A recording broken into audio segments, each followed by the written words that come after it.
feels that the kind of the transition to a non-fossil economy is going too slow, right? We at Scania, we are trying to drive this within transport, but this is a movement that needs to happen throughout society, and it can't only happen from industry. We are pushing a lot, right? But it needs to happen also from kind of the regulatory perspective, and the rest of society needs to be there as well.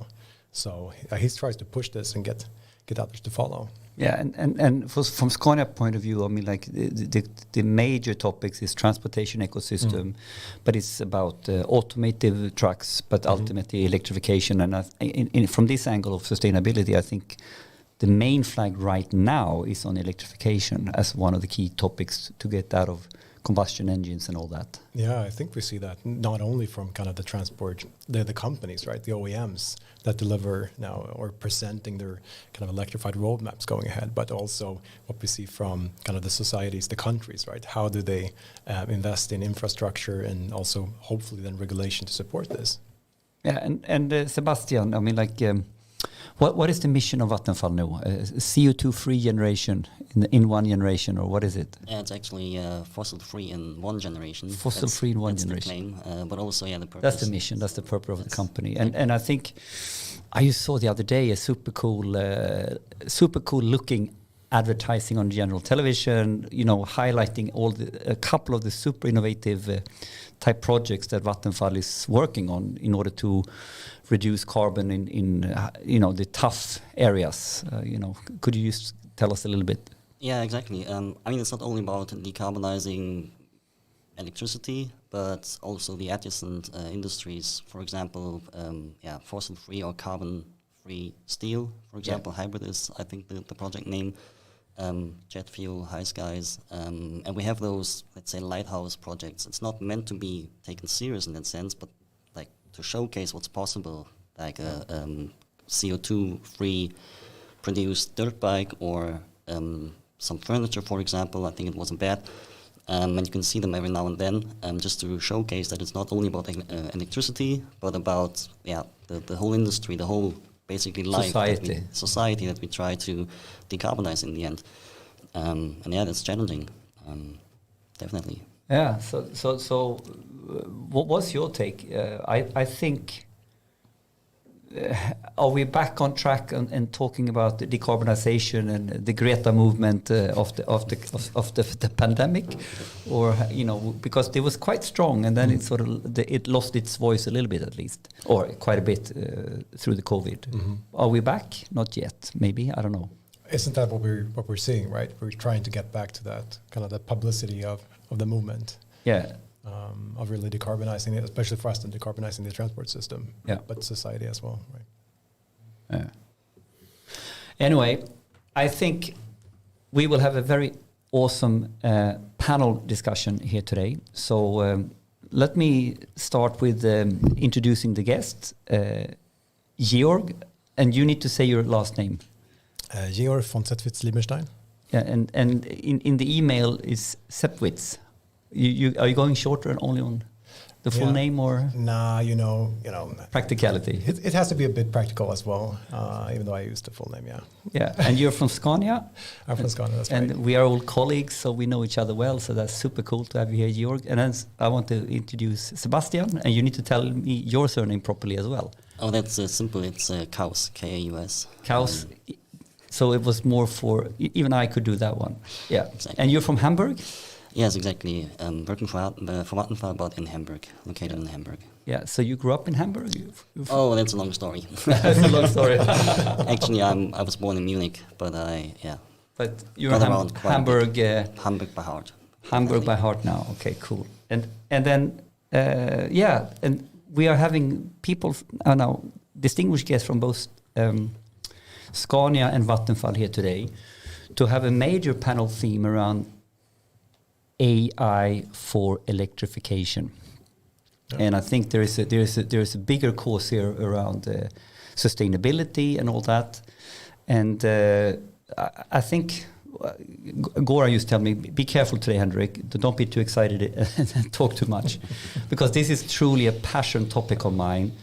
And the anecdote here is a little bit like I got hit really hard when I was working in Vattenfall on the fundamental transition into an ecosystem, like a traditional value chain from peak producing energy production plants and going into like the household energy, and now all of a sudden this is all changing with renewables, with EVs, battery, solar panels. All this is fundamentally shifting the space of this, and then working with data and AI in Vattenfall.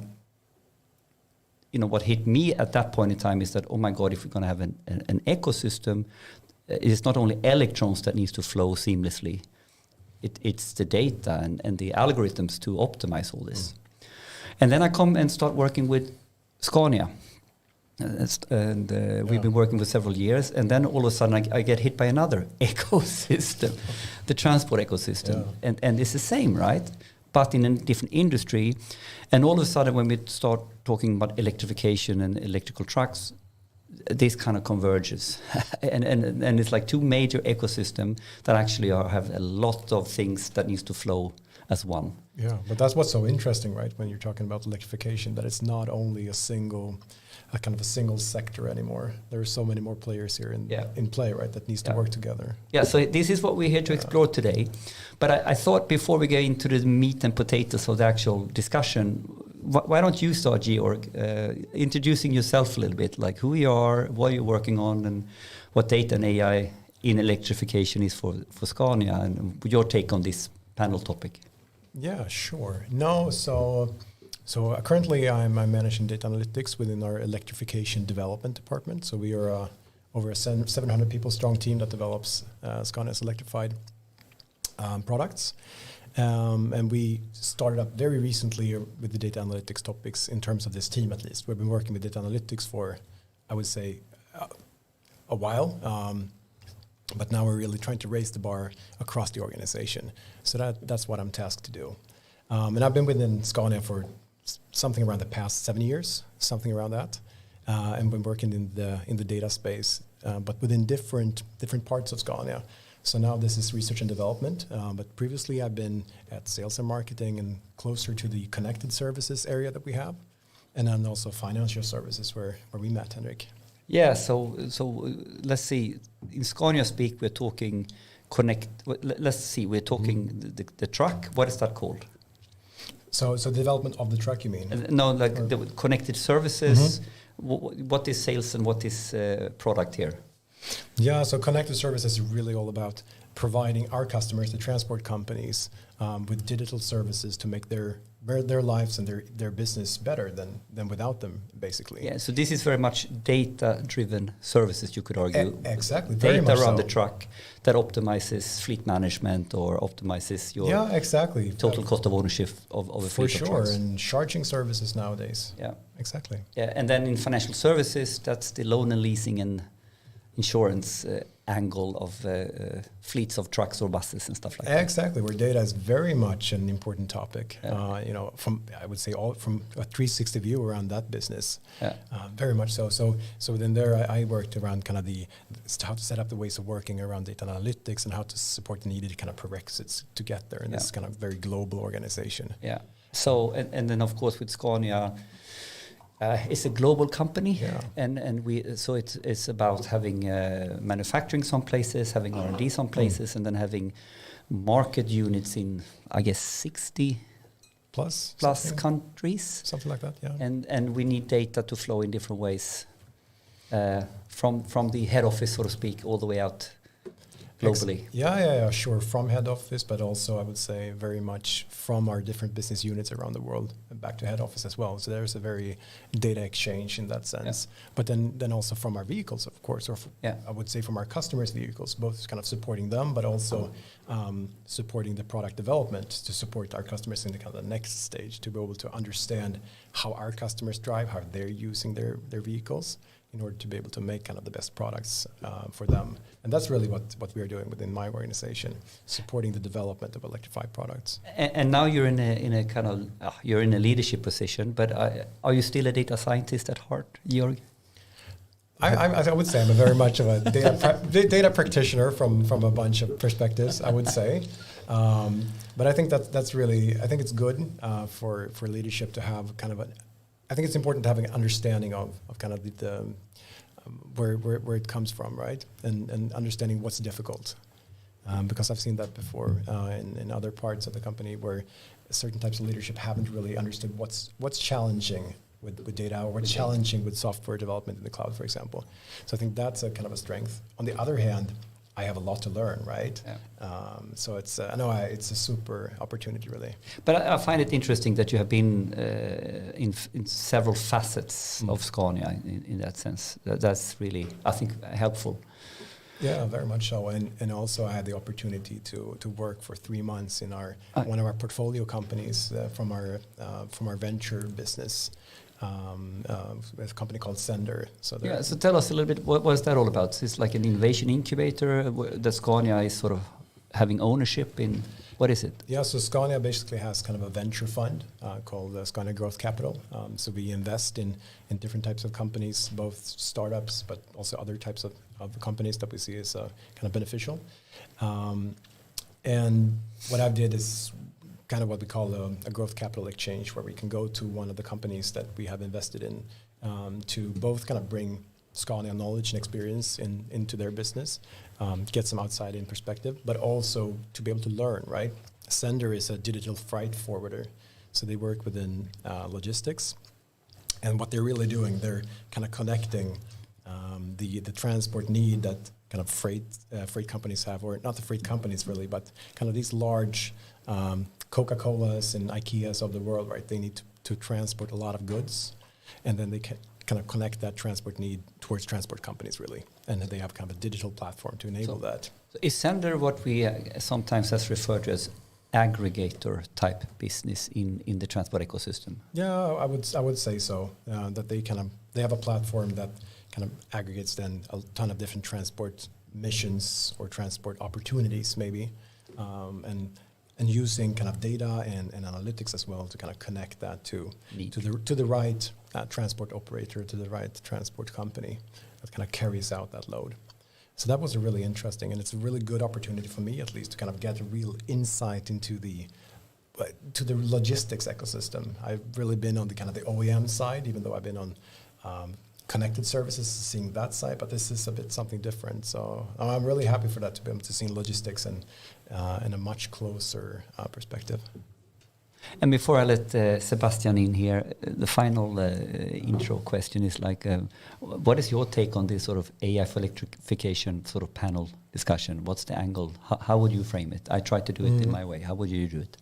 No, what I think is really interesting with electrification in this sense is a little bit what I said before, but there are so many actors that now needs to collaborate. It's not only a transport company that can go whatever to fuel up and transport their goods, and they can now there's a totally different arena here. And if we look at transport planning, for example, that hasn't really changed that much in the last, I'm not sure, 50 years. I think it's really common that you still do it. Pen and paper maybe is on the way out, really, but Excel sheets or that's kind of the tool for transport planning. And now introduce electrification, electrified vehicles that are dependent on getting energy much more often than what you need with an internal combustion engine vehicle. But also you have to bring kind of influence of external factors like kind of wind and weather, and it's going to snow today. Is there someone else that want to charge at the same charging station that at the same time as me? Can I get access? All of these new questions. And I think that really demands for AI and for analytics and definitely for data to make that happen, really. I think it will be very difficult otherwise, or very suboptimal from a kind of a society perspective. Yeah, well said, well put. I want to let Sebastian come in here, and why don't you do your introduction of who you are and where you work and what you do and your take on this topic. First of all, very exciting to listen to Georg, because I also have some ties to the automotive industry. I studied in Stuttgart, so we had Munich, Hamburg, Stuttgart, so I got around quite a bit.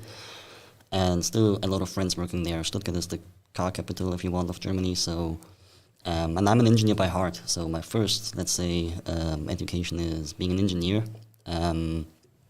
So it's very interesting what you're elaborating. But I was always in the, let's say, energy industry. First, I started up with a wind turbine manufacturer, but I was always in data basically all the time.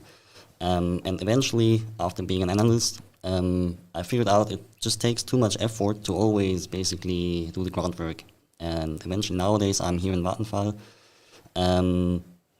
as information governance lead to structure the way of working with data, basically. So it's a bit abstract, but basically giving guidelines, rails, let's say, for the people who are working with data every day to do it more efficiently and to get more value from the massive amount of data.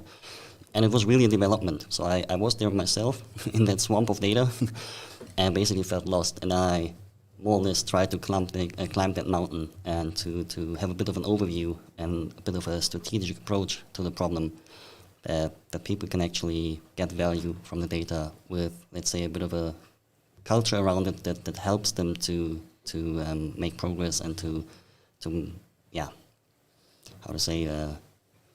be efficient, come to that goal in the end, what we want to achieve with data, bringing value, bringing purpose for society in the end.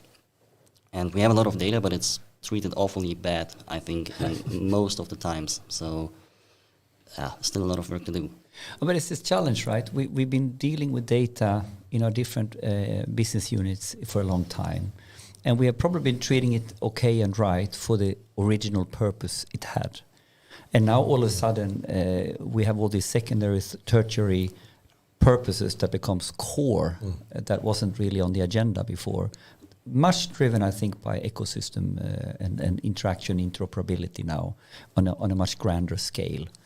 So I think that it is it's interesting when you're in Vattenfall. I think I'm very humble to understand the energy value chain, so to speak. I think we can even move there now, like with these kind of introductions. If you're going to have a meaningful discussion on data and AI in relation to these ecosystems, I think we need to set the scene a little bit to do some sort of exploration or definition of what constitutes the electricity ecosystem and what constitutes the transport ecosystem. And maybe we should try to have a go at the electricity ecosystem first, Sebastian. How do you, for someone who is not in energy, what are the big pieces here of the energy ecosystem, would you say? I mean, for a lot of people, like energy comes out of the socket, so it's always there. Yeah. And, well, that's it basically. What happens behind that is a mystery to a lot of people. It changed a bit in the last year because, well, of the situation we are in, maybe also in Germany especially. So more and more people understand how basically electricity prices are being created, are basically appearing in the end on the bill. So the whole system is very complex in the end, from the generation of electricity to transporting electricity to actually basically consuming it at the right point. And the whole system needs to be in balance all the time. So it's a very, very fragile system as well. And we got a glimpse of it, how fragile it is last year, still it's got a bit better, I believe. But yeah, it's definitely about keeping demand and supply in balance. And since we have more producers of electricity, different forms of producers. I mean, back then we had huge power plants. That was quite simple. They basically just pushed the energy into the grid, and there were more or less defined consumers, households, industry, and that's it. But today we have, for example, then electric cars that consume quite a bit all of a sudden, or not, or maybe feeding it back in, depending on the car. A lot of industries have electrified, so to say. So they are not only using fossil fuels, but more and more electric, basically energy. So the whole system got a lot more complex and a lot more players basically in that arena. And yeah, that requires change in terms of flexibility and more communication among those players in the end. And that's what we see right now. Yeah, and if I have a go at summarizing what you said from my knowledge, you could understand the energy system a little bit by looking at how was Vattenfall organized a couple of years back or even today? So we had one business area, generation. So there's the production of energy, and they have a P&L starting with selling energy produced into the market. So here we have now generation. It started. It can be nuclear, it can be fossil, it can be hydro, selling into market. And then actually we have another business area which is trading, which is basically buying and selling and distributing from the market energy to different downstream players. So this is basically very much. Oh my God. This is very much as a trading business, and you can do physical trading on Nord Pool, or you can do financial trading on Nasdaq. And then now we have a new player with BA Wind, who has renewables and has a completely different business model. We have wind park or solar park or big farms, batteries, right? Where we basically now are once again a producer, but the core business model is about projects and getting the permits to set up an offshore farm, but ultimately selling. And then downstream, we have had the DSOs, the distribution service operator, the network, the grid, our network bill, and here we can now talk about high voltage, the major grids across the backbone of a country, to mid voltage, to low voltage, what we have at home, and then we have, and this now needs to be balanced, and then we have retail. So all this stuff, right? Now we're starting to deconstruct actors that now needs to not work in a linear value chain, but into an ecosystem. Yeah. Wow, sorry for being long. What about the transport ecosystem? If you take a stab at understanding the actors. Yeah, the actors. I think there is kind of, if you look at it from a very fundamental point of view, I think I would say there are two main actors, right? It's the companies that want to that has different types of freight to move around, right? And that can be both large corporations, like we said, the kind of the Coca-Colas and the IKEAs of the world, but also everything that's driven by kind of closer to consumers, right? And also parts like cities, right? We have waste management and all of that. So there's a ton of different actors that require transport in some sort. And then the other kind of logical actor is the transport companies, the companies that usually then owns the vehicles and employs the drivers and manage the entire transport then. Then we have, in between then, we have different types of companies. And we don't have to go through them in detail, but they can be some type of company that kind of connects the two actors, right? That makes sure that the one with the transport need finds a transport company to fulfill that need. And then we have, of course, the OEM that provides the vehicle, and that can kind of intersect into this in different ways, I would say, depending on kind of what business that OEM is working in. And OEM is original equipment manufacturer, so this is the Scanias, the Mans, the Navistars. Exactly, the vehicle kind of manufacturers. That's right. And would it be fair to say that if you went back 30 years, the identity of Scania, we are a truck manufacturer, and we are proud.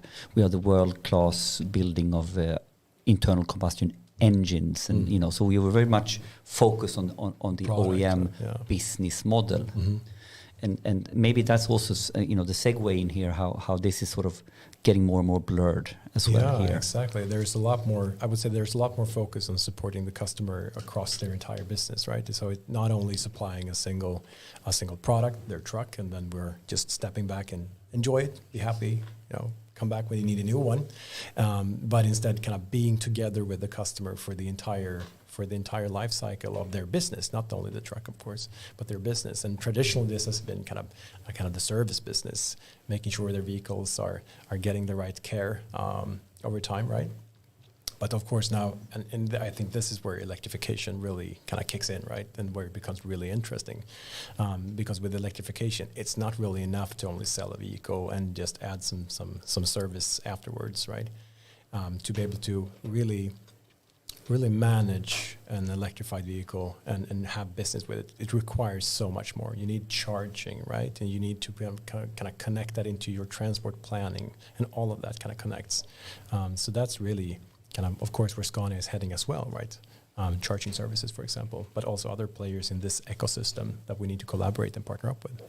But can we zoom in on the intersect between electrification in the OEM, transport, and the energy ecosystem. You know, what are the key intersects here? If we can use, I think you were on it right now. Yeah, I guess charging is the one of the most kind of obvious intersects, right?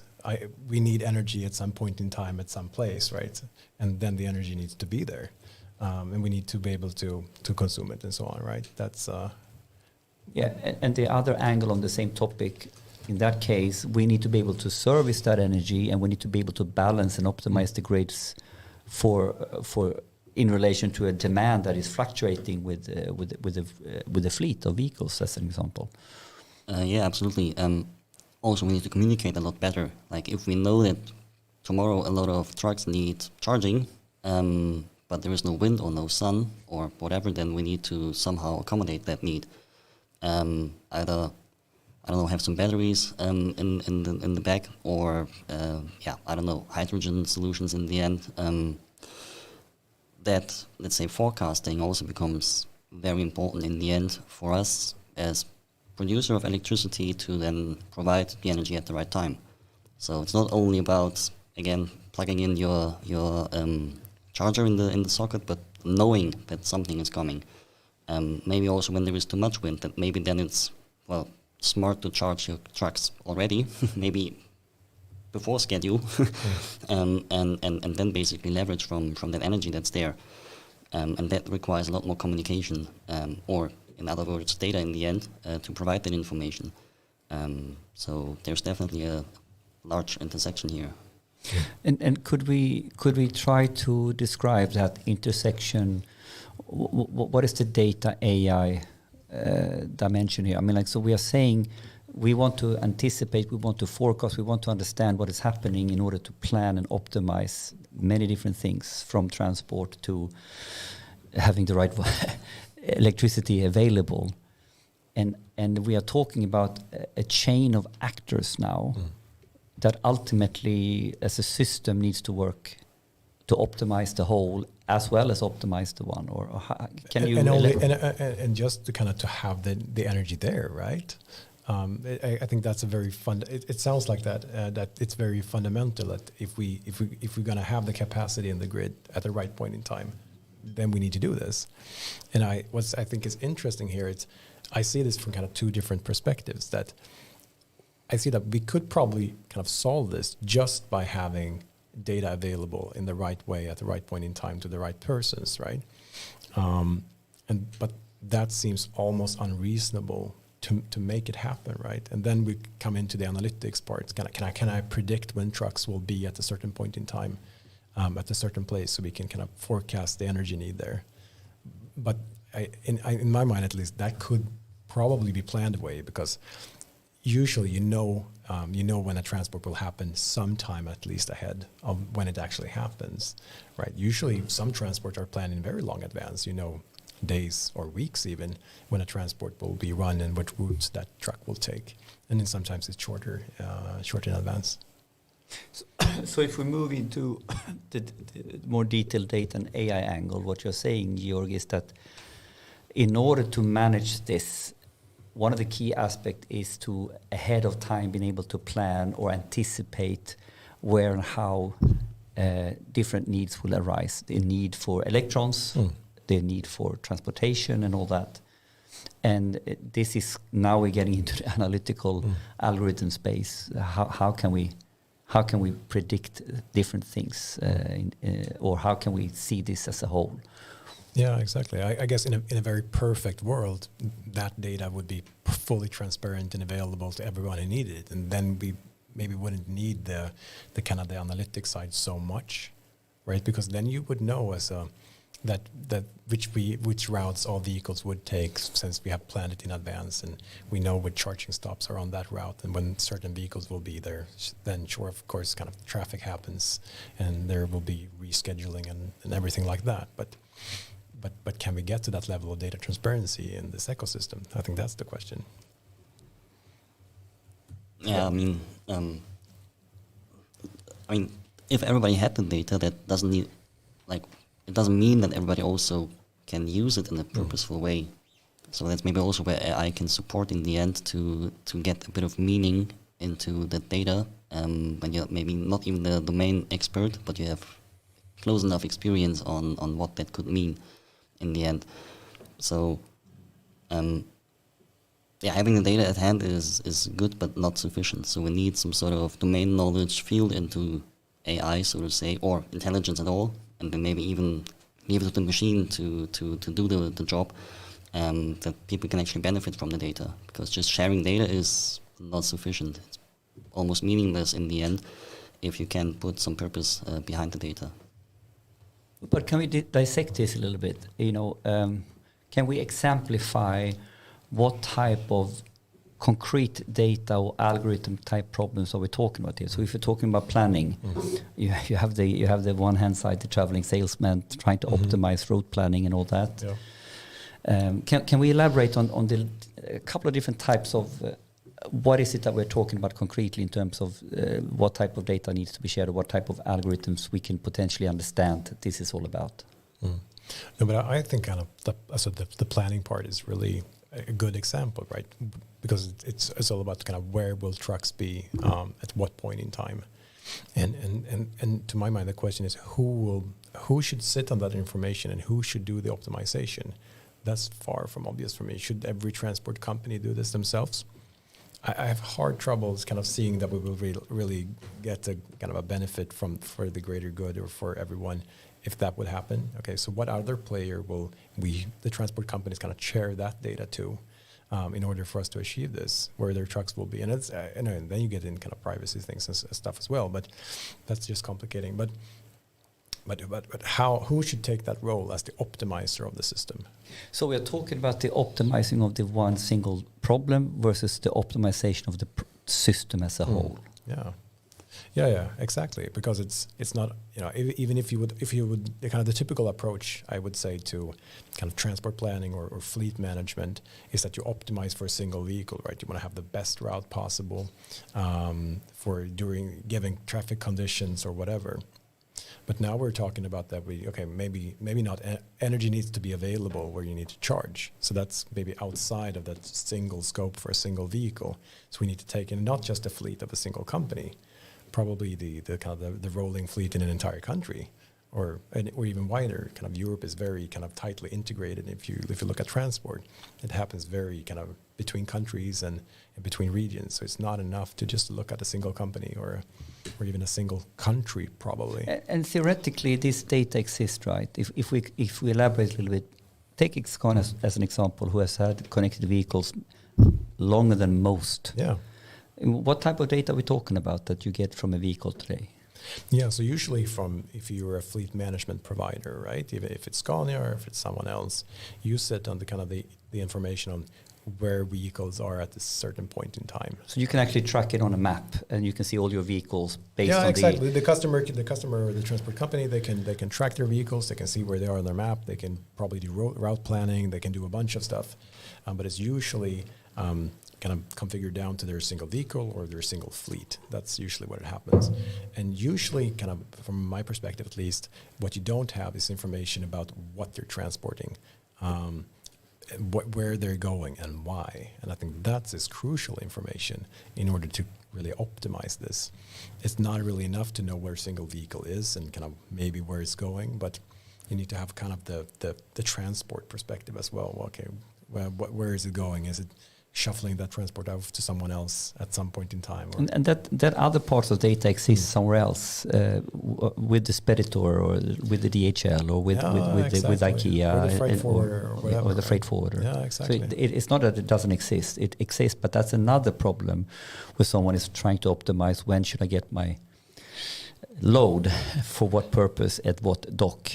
Yeah, exactly. And that can go into this kind of optimization route as well, because it gets quickly very complicated, right? It's easier if you think I have a set of transport missions I want to do, and then I can plan and we can optimize in some way.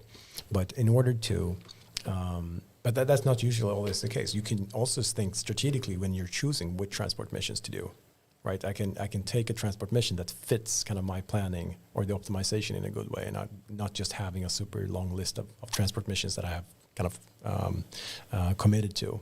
But we could think of that. But I can take, as a transport company, I can choose this one because my truck is already there, and in 3 days I have to do this other transport, and it fits with taking this transport mission, and that kind of fits in well with the optimization of that specific company. So there are multiple actors here with different type of information, and here we need some kind of transparency into this to make this work. And then you add on top of this what we talked a little bit about before, that a lot of transport companies are not super digital, right? There's still, even if they're having kind of digital tools in one way, even if it's Excel or something else, or even some app, right? But their processes is usually quite manual and non-digitized, which kind of means that connecting and sharing information is really difficult. It's a challenge, really. It's not like, I'm not sure which other sector to compare it to, but it's quite of a challenge, actually. Perhaps I can try to compare it to another sector. That sounds really far-fetched, but I think actually it's more closely connected than you think, and that's the music industry. Mm-hmm. So what happens when music becomes digital? The Spotifys of the world, got into market. You have the normal record labels. They worked very much in Excel sheets, just as transport companies, I guess, do today. But suddenly, the distributor of music, in this case, takes a much larger role. It, for one, not only distributes CDs anymore, it actually distributes digital information and music, but also provides recommendations suddenly. And suddenly also provides services to the creator. In this case, it could be the manufacturer of cars, or in the music case, it's the creator of music, the artists. And they take over almost some of the roles that record labels have more and more, with the exceptional marketing potential. But otherwise, a lot of the services that were provided by record labels is then integrated into another provider. Do you think the same type of integration will happen in the transport industry as well? That perhaps Scania and or transport companies will take a bigger role connecting both the creation of transport or the manufacturing with the service of actually providing the best route planning or whatnot? Yeah, I think so. And what I'm interested to hear from that perspective is also if we kind of seen that these companies that provide music, are they have the kind of the type of companies shifted? Because what I see is that, or my question really is that the usual kind of Scania customer is a kind of a family-owned business. They have a few trucks, right? They're kind of a small company, and then you have kind of the really big transport companies with thousands of vehicles. And when if you say like we're going to digitize transport, it's going to be more expensive. Electrified vehicles are a lot more expensive than combustion engine vehicles, of course. Batteries and everything. Will the small companies be able to do the shift, or will there be kind of bigger players that will take over and concentration into big players potentially? Has that happened within music? I think it's the opposite actually. Yeah. Okay. Both in. Yes. How do you mean? Well, before, if you were to publish an album, which was the traditional way of publishing music, you had to have a lot of money to produce it to start with. Right. Today you don't. You also had to have a lot of people to do the editing, mastering of that music. Today you don't. You had to have a lot of money to do the distribution of CDs and whatnot. Today you don't. So it means that more single players, creator of music, can actually do more themselves, but with the help of another big player.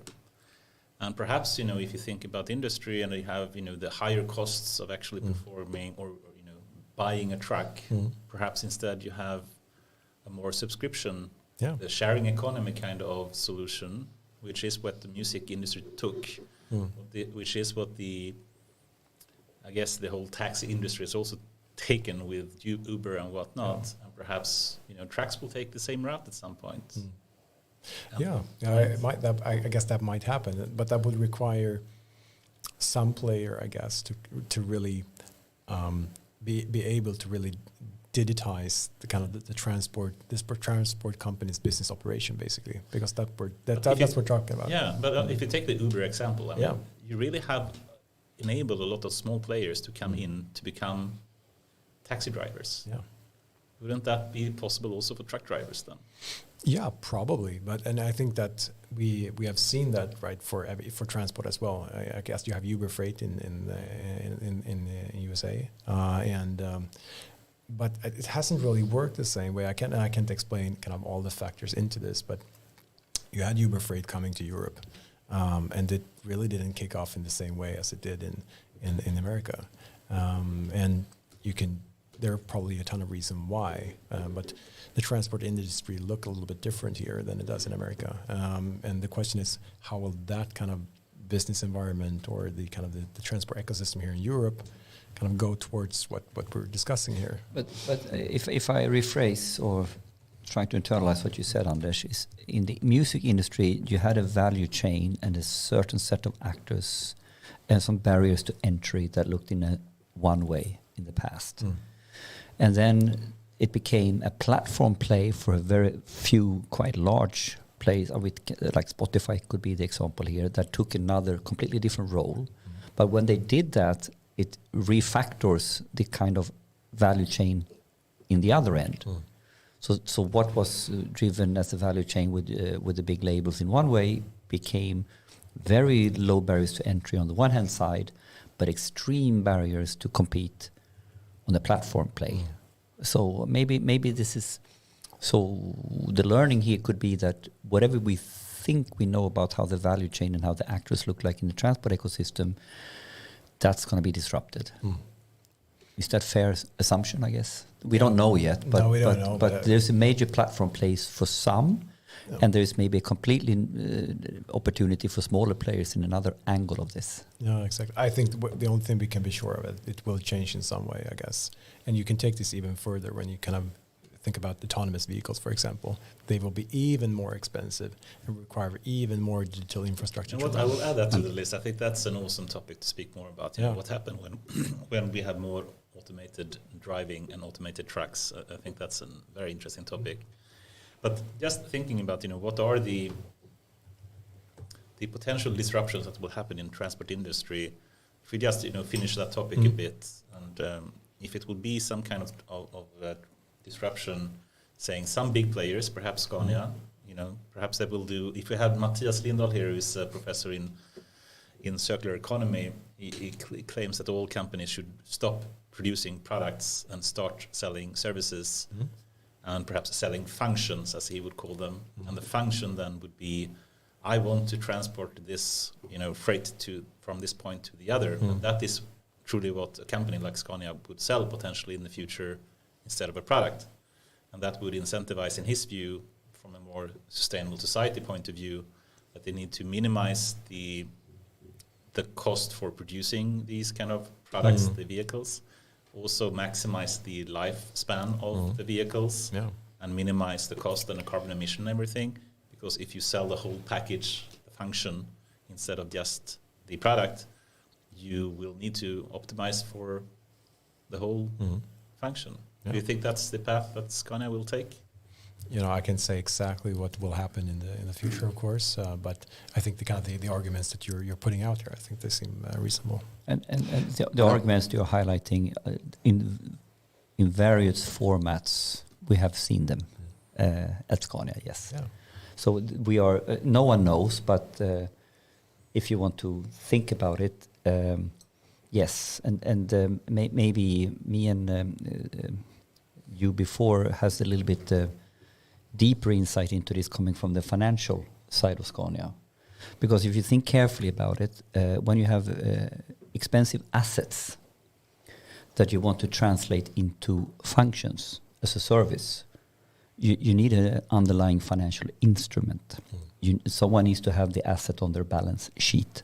And the core question, what happens now is that in the past, we have sold a lot of loans where actually the vehicle is on the balance sheet of the actual mom and pop or the big Coca-Colas. Whilst when you do it as a service, as a function, the asset, the super expensive autonomous electric truck remains on the balance sheet of the service provider.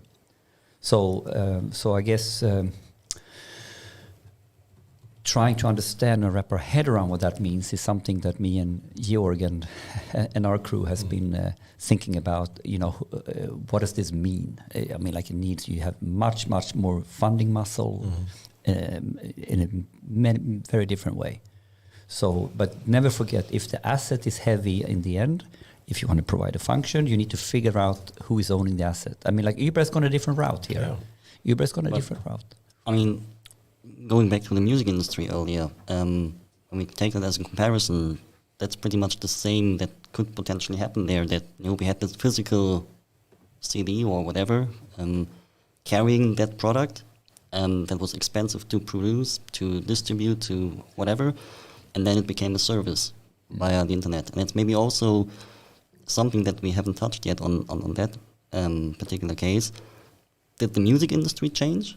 Did the taxi industry change? Or did they use a certain technology that was available, that was maybe even standardized to a certain degree and easy to adapt to scale the business in a way that hasn't been possible before?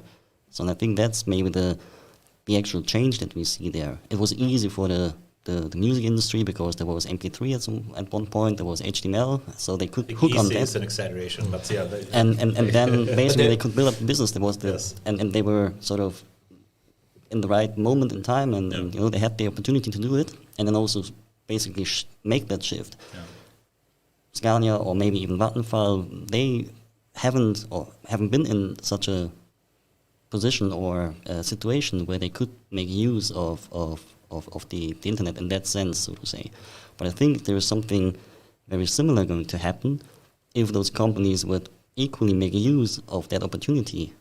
Yeah. Data, transferring data, communicating via maybe standards. I mean, MP3 is nothing else but a standard to encode your music. But it's a very deep philosophical question here as well. When Daniel Ek started Spotify, did he look at himself as a software company, or did he look at himself as a data company? I think you've said it before, Anders. He sort of framed himself as we are a software company in music or something like this. I think the phrase was, probably paraphrasing, that we are tech at mind with music in our heart. Oh, tech at mind, music at our heart. That's a nice quote. But now extrapolate on that and try to understand where Scania needs to be in to succeed here. So they are truly a engineering truck manufacturing company at heart, from the legacy and the proud history. And all of a sudden, to succeed in this play, you kind of need to say tech in our mind and trucking or transport in our hearts, right? Yeah, probably more transport than even more than, exactly, right? Yeah. So that is a major shift, right? So he's starting up a company which has an identity as a tech company with music in his heart. Here we have an engineering proud. We have the world's best and most ICE, internal combustion engine, made us, And now we're going to be a Spotify of transport. It's an interesting one, right? Yeah, really, yeah. But can we in the same way, now we sort of elaborated and looked at the disruption of transport. Let's do a similar journey around electrification. And I kind of want to start this journey, if you can help me, around the grid. Because I think a lot of the challenges here will be around how we distribute and optimize the grid. And maybe if I can frame it like this, I will take a shot. We have high voltage, the backbone, the big things, how we transport energy long distances. We have medium voltage around our metro areas that goes into low voltage. And one of the key problems, if you're the transmission service operator, so here we're not, the DSO is the distributor in Vattenfall, and then you have in each country a transmission service operator. In Swedish, the TSO is Svenska Kraftnät. Now they have a challenge, to balance the grid. So the real challenge, as I understand it, is that we want an even voltage at all times. Like if you're in heavy industry and produce steels, volatile energy is really bad for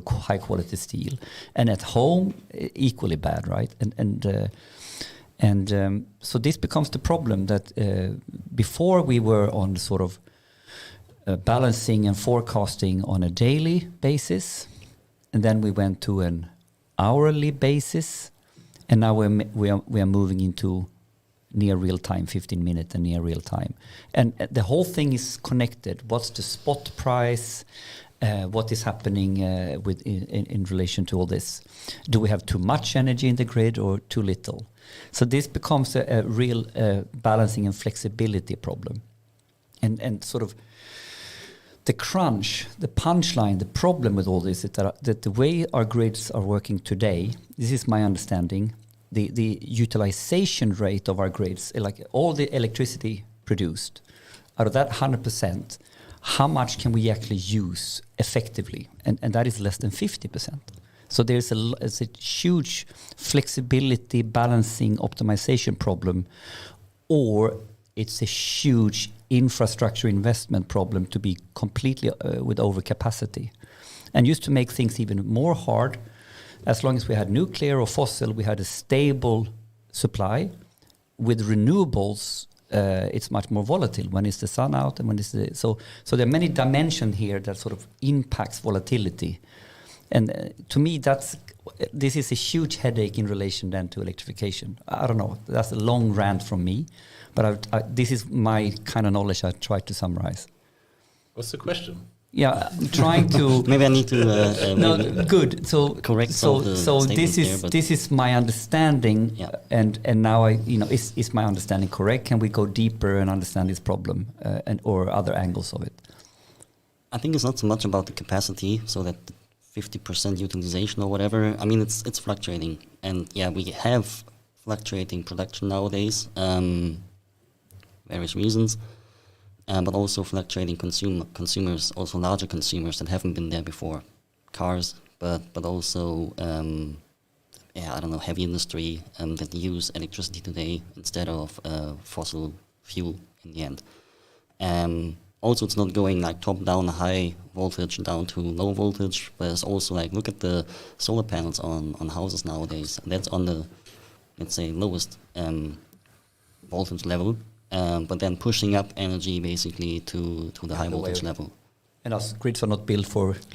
That's the point, exactly. So, like if you look at a small village with very thin power lines, so to say, and all of a sudden there is a farmer with a huge barn, and they just throw solar power or solar panels on the barn, that needs to be consumed, and that is unlikely at the small farm, like relatively small farm, but that needs to be transported eventually to the high voltage level or grid in the end, and that needs change and adaptation basically.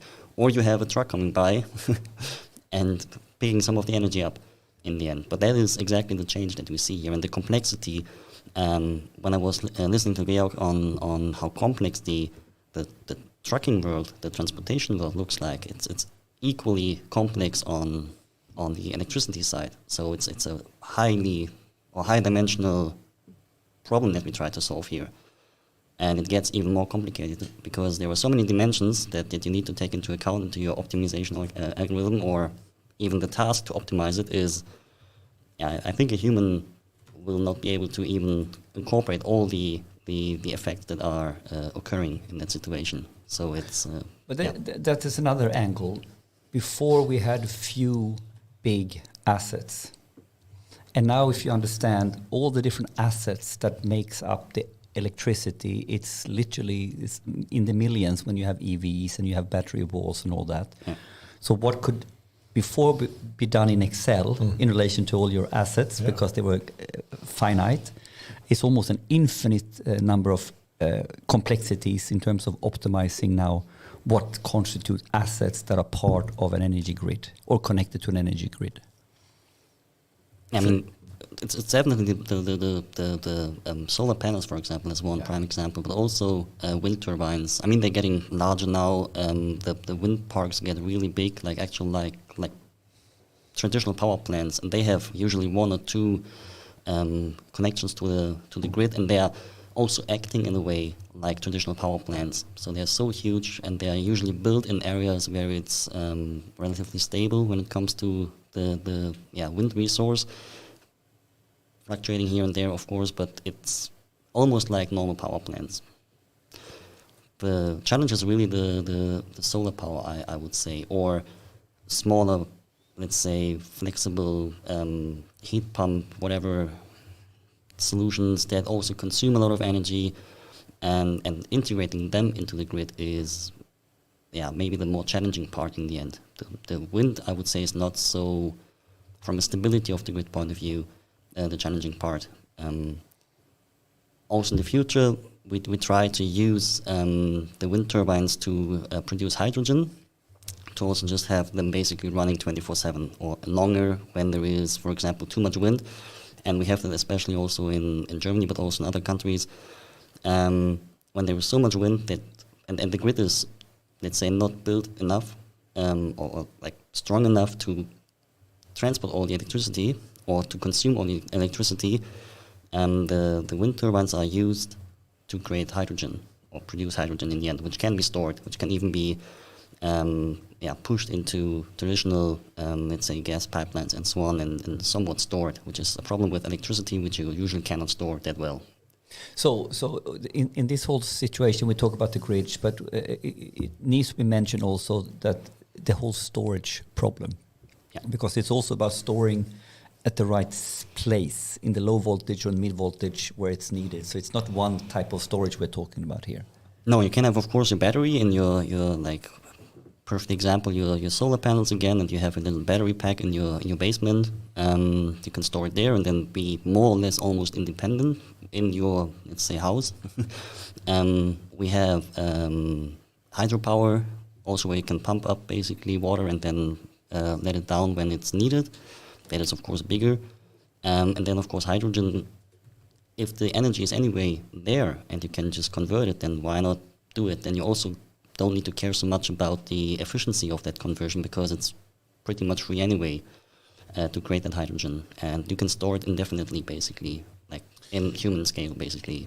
Could we try to just summarize a bit here and perhaps frame it as some kind of question?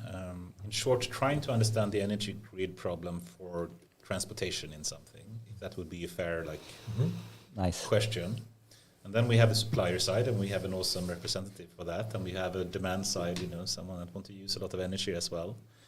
But then if we focus on the supply side, what are the major changes happening recently, especially thinking about the move to more non-fossil kind of power sources? And I think you mentioned a lot of them, the solar energy, wind energy, and the problems they have. You have hydropower, which I guess is really nice because it's very stable and you can use it to control the frequency in the grid, etc. in a really nice way, right? Yeah, definitely. Everything that you can sort of control in a planned way helps to balance the grid, definitely. So how would you summarize, the problems that we're seeing now to try to have an awesome energy grid from a supply side? Is it that we have a much more volatile kind of production of energy now coming to non-fossil fuels? It's definitely a challenge because it's so different to what we used to have, which is a very stable, almost like years ahead planned system where you can always tell, well, that nuclear power plant or coal plant needs to go into revision in 5 years, so that will be gone in 5 years and you can really time it. That will not be the case for the future when we have more renewables in the grid, basically. But it doesn't necessarily mean it's a problem because, the granularity of the basically planning becomes smaller, more detailed, but you can still anticipate. And with the distribution of the generation, it also means you don't need to transport maybe energy over longer distances because they can be consumed at place of production in the end. So it's difficult again to predict the future, but the system changes, but there's also a chance to use it in our advantage in the end. But that's one part of the problem. When we bring in more renewables, it's a different way of planning for production. I think the other side of the problem is the explosion of users, so to speak. So the demand side and the fluctuality of demands and what happens where electric vehicles that is moving and potentially can connect anywhere in the grid. That's another side of the demand. So but can we just finish the supply side before we move into the demand? It is the supply side in relation to having the supply at the right place. Okay, it's also not so clearly distinguishable in the future, because also, and that's the idea to stabilize the whole system a bit, because when your truck can also serve as a producer in one point, maybe there is no goods to be transported. So can we summarize like this? I mean, for one, you have the volatile problem, saying the cost will go up and down in time in a very fast pace, and you need as a demand or as a consumer of energy to minimize that cost in some way. But it's also potentially a localization problem then. Is that what you're saying? Yes. Mm-hmm. So it's not only the cost and the time when, I mean, it's really where as well. And the volatility becomes a cost problem, but originally it's a voltage volatility problem.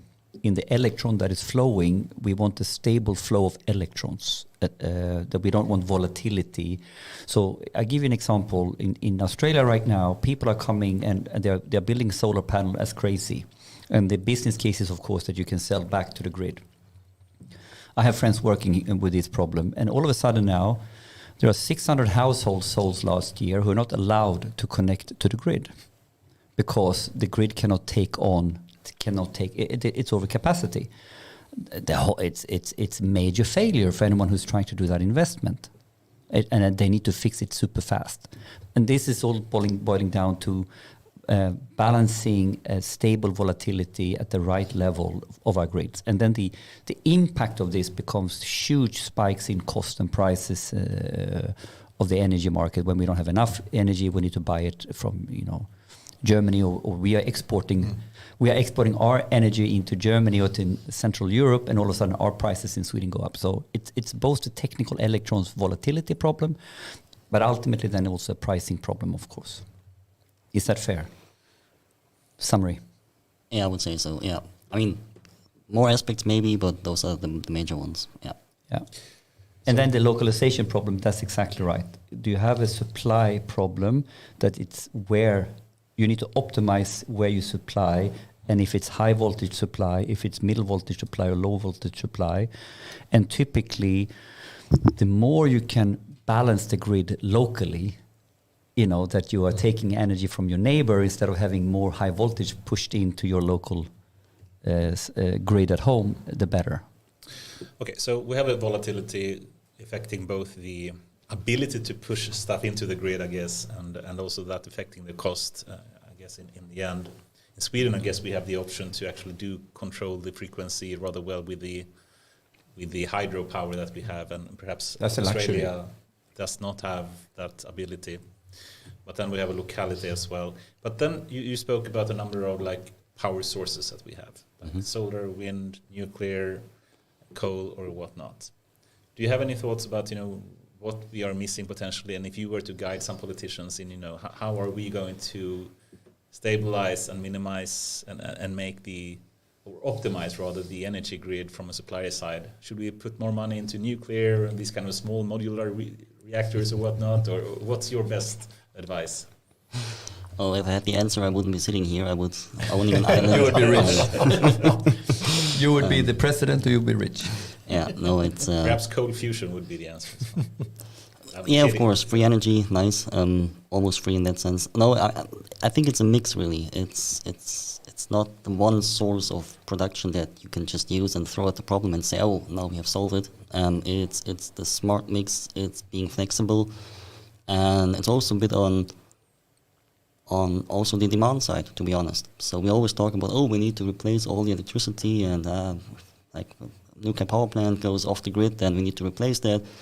I think a large portion of the task can also be realized by having the consumption a bit more under control.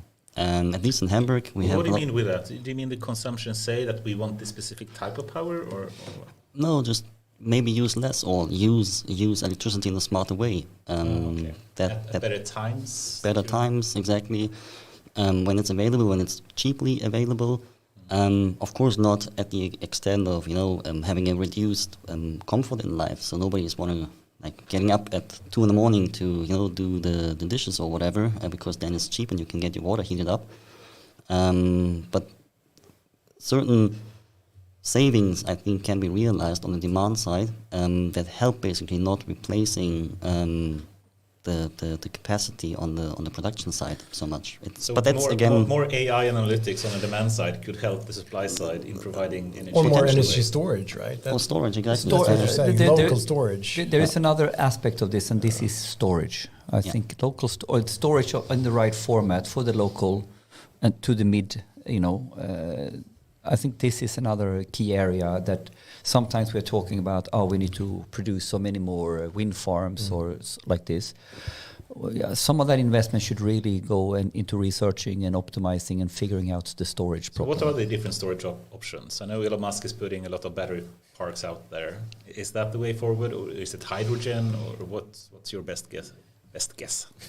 I mean, we talk about electricity. It's a mix again. It's an ultimate answer. It's a mix. Yes. I mean, we talk only about electricity, but again, we can convert electricity and heat. I mean, there's always losses, but if we have an abundance of, let's say, primary energy, which we have, renewables, that conversion is, well, in the end, it's also about the cost of energy. So eventually, it gets expensive, of course. But yeah, that's to be sorted out. So it's batteries, of course, but I don't think they will be the sole solution for the problem, because there's not enough batteries, and most likely will not be to provide a stable grid as we know it today. So of course hydropower, but that is limited. At least in Germany, it's pretty much, there is nothing else you can do. Maybe Sweden, there is some opportunity here, and Norway, for example. I mean, there are new power lines being built between Scandinavia and Central Europe to leverage from that possibility to, for example, then push energy from the offshore wind farms in the North Sea to Norwegian hydropower plants and so on. It's definitely mixed, but then of course hydrogen. I think right now it's really. How much is available in terms of hydrogen in Sweden? Do we store energy in hydrogen today in Sweden? In Germany we do. I'm not sure in Sweden actually. I'm not sure as well. But it's minimal nowadays. Yeah. So that needs to be built up. The whole industry needs to be built up basically. But isn't there a lot of ways to convert electricity to hydrogen, or what's the energy? The main and most simple way is that you have direct current and just put it in water. I remember Elon Musk speaking about this once. He spoke about hydrogen cars, and he said it's the stupidest idea I'd ever heard about. Yeah, exactly, because the carrying hydrogen is not so easy, and storing it in small amounts is not so simple, so to say. And then distribution, and it's But also I think he spoke about the conversion as well, that you lose so much if you actually produce electricity, if that's the way of production. It's not an efficient process, but again, if the availability of electricity is abundant, then why would I care if it's 30 or 35? So it's better than at least wasting it. This is the point. It's actually used today in situations where the wind farm is not allowed to connect more energy back to the grid, and the alternative is to waste it. And then, we have an inefficient way, but at least we get some out of it. But I think there's another way of understanding storage, and that is to start dissecting the types of bottlenecks in the energy system. And then you have one type of bottleneck at home. That is probably that's probably gonna be batteries. And then you have a type of bottleneck in your local area smart grid. And then you have another type of bottleneck between medium voltage and low voltage. And then you have a third type of bottleneck between high voltage. And then you have a fourth type of problem exporting from the Swedish energy market and energy system via cables to another energy system in Central Europe. So the answer to what type of storage is relevant, I would argue, depends very much where is the bottleneck and what type of bottleneck are we talking about. And then batteries has a clear place in this story, But there are other examples. I think Germany is quite good at this. And in the Netherlands, in Vattenfall has tried. We really heat up a bunch of water, like district heating, and working very smart, converting energy to heat. And then you can convert heat back to electricity. So there are other ways of doing that. But it really depends where is the bottleneck. And in the end, it's technologically everything is possible. I mean, we can do crazy stuff, but can we afford it in the end? That's also at some point that we need to put into the equation that it makes sense. Then the kilowatt hour, like, I don't know, 200 SEK, I don't know. So that might not be a viable solution, although it might be technically possible. Cool. Can we just, before we continue to other topics, also finish up the demand side of the energy grid problem? And then, there is a lot of things happening on the demand side, of course, when moving from fossil fuel trucks to non-fossil fuel electrified trucks. You mentioned a number of them. You need to charge more often, etc. Can you just, explain a bit? What's the difference between combustion engine trucks versus electrified trucks in terms of charging? Yeah, exactly. No, I think there are a couple of key elements that make that really kind of differentiates them, right?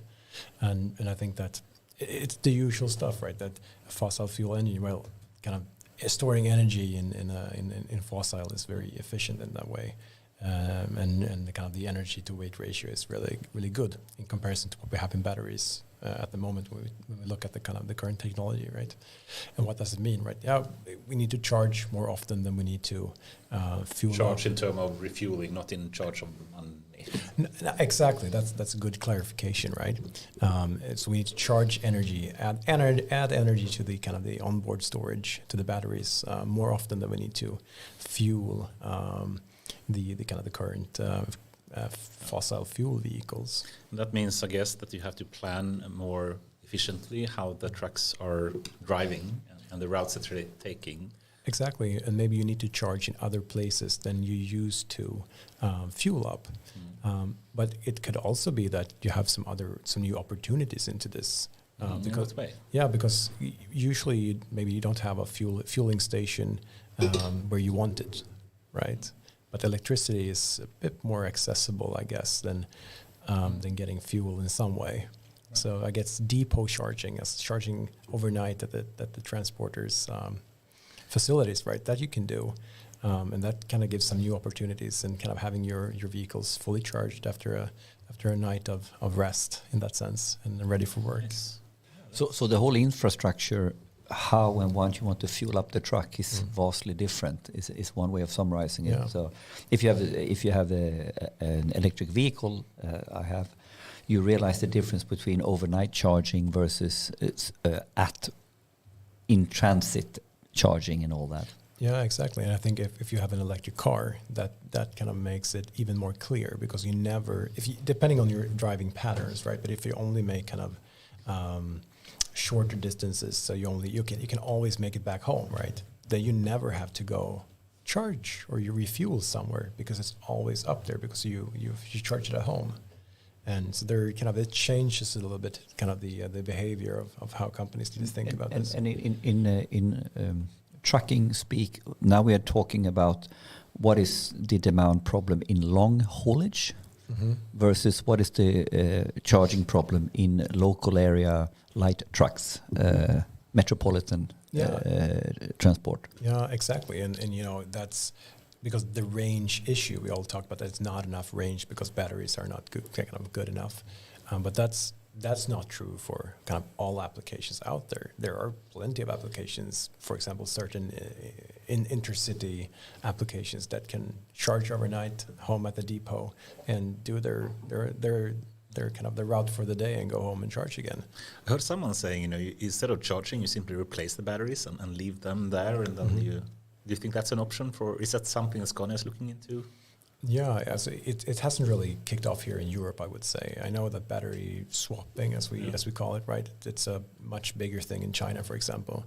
There they really have kind of ecosystem of battery swapping with standards and things, so you can actually go to stations and get your battery swapped, which has not really happened in Europe yet. I would imagine that multiple actors are looking into this, but I'm not sure. I haven't really seen it in reality yet, in happening in Europe at least.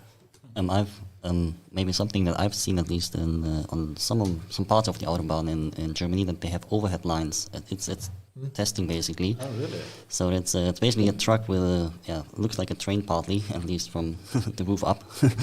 And then of course we can have like distinct parts of the highway where you have those installed, and then the trucks can basically line up and then drive at a certain speed, still making basically progress on the way, still driving, charging up, maybe also very efficient, I don't know. That could also be an option. But yeah, I think it's very much between, is it local distribution of goods, or maybe we even, and that's maybe not a nice thing for Scania in that case, but maybe we put also some trucks on the, or like what has been transported by trucks on the train. Mm-hmm. Maybe that's also part of that solution.